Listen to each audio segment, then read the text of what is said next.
आलसी ब्राह्मण की कहानी। एक बार की बात है, एक गांव में एक ब्राह्मण रहता था। वह सुबह उठता, नहाता, पूजा करता, खाना खाता और फिर सो जाता था। उसके पास किसी भी चीज की कमी नहीं थी। एक बड़ा खेत, खाना पका कर देने वाली एक सुंदर सी पत्नी और 2 बच्चों का अच्छा परिवार था। सब कुछ होने के बाद भी ब्राह्मण के घरवाले एक बात से बहुत परेशान थे। वो बात यह थी कि ब्राह्मण बहुत आलसी था। वो कोई भी काम खुद नहीं करता था और दिन भर सोता रहता था। एक दिन बच्चों का शोर सुनकर ब्राह्मण जाग गया और उसने देखा कि उसके दरवाजे पर एक साधु महाराज आए हैं। ब्राह्मण और उसकी पत्नी ने साधु महाराज का स्वागत किया और उन्हें भोजन कराया। भोजन के बाद ब्राह्मण ने साधु की खूब सेवा की। साधु महाराज उनकी सेवा से बहुत प्रसन्न हुए और उन्हें वरदान मांगने को कहा। ब्राह्मण ने वरदान मांगा कि मुझे कोई भी काम न करना पड़े और मेरी जगह कोई और मेरा काम कर दे। तब साधु उसे वरदान में एक जिन्न देते हैं और साथ में यह भी कहते हैं कि जिन्न को हमेशा व्यस्त रखना। अगर उसे काम नहीं दिया तो वो तुम्हें खा जाएगा। वरदान पाकर ब्राह्मण मन ही मन बहुत खुश हुआ और साधु को आदर के साथ विदा किया। साधु के जाते ही वहां एक जिन्न प्रकट हुआ। पहले तो ब्राह्मण उसे देखकर डर जाता है, लेकिन जैसे ही वो ब्राह्मण से काम मांगता है, तब ब्राह्मण का डर दूर हो जाता है और वो उसे पहला काम खेत जोतने का देता है। जिन्न वहां से गायब हो जाता है और ब्राह्मण की खुशी का ठिकाना नहीं रहता। कुछ ही देर में जिन्न फिर आ जाता है और बोलता है कि खेत जोत दिया, दूसरा काम दीजिए। ब्राह्मण सोचता है कि इतना बड़ा खेत इसने इतनी जल्दी कैसे जोत दिया।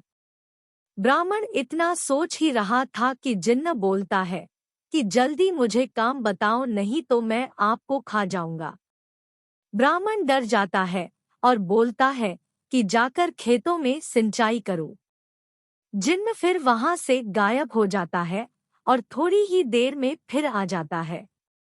जिन्न आकर बोलता है कि खेतों की सिंचाई हो गई, अब अगला काम बताइए।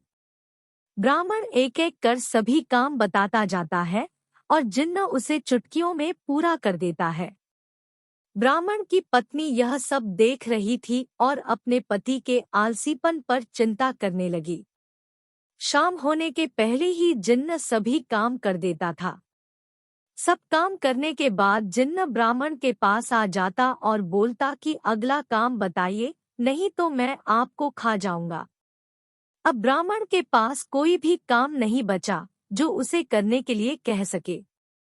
उसे चिंता होने लगी है और वह बहुत डर जाता है। जब ब्राह्मण की पत्नी अपने पति को डरा हुआ देखती है, तो अपने पति को इस संकट से निकालने के बारे में सोचने लगती है। वह ब्राह्मण से बोलती है कि स्वामी, अगर आप मुझे वचन देंगे कि आप कभी आलस नहीं करेंगे और अपने सभी काम खुद करेंगे, तो मैं इस जिन्न को काम दे सकती हूँ। इस पर ब्राह्मण सोचता है कि पता नहीं यह क्या काम देगी।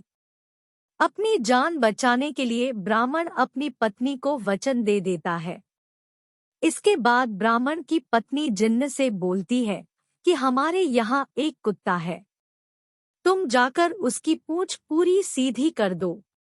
याद रखना, उसकी पूंछ एकदम सीधी होनी चाहिए। जिन्न बोलता है कि अभी यह काम कर देता हूँ। यह बोलकर वह वहां से चला जाता है। लाख कोशिश के बाद भी वह कुत्ते की पूंछ सीधी नहीं कर पाता और हार मान लेता है।